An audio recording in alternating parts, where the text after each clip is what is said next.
Bharati ರಮಣನ ಬಕುತರ ಪೊರೆಯುವ ಯೋಗಿಯೇ Raghavendra.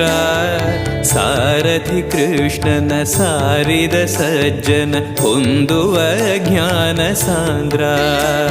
ಶಾಂತವನ ಬಹುಶಾಂತವನ ಬೃಂದಾವನ ವೇದ ಭವನ.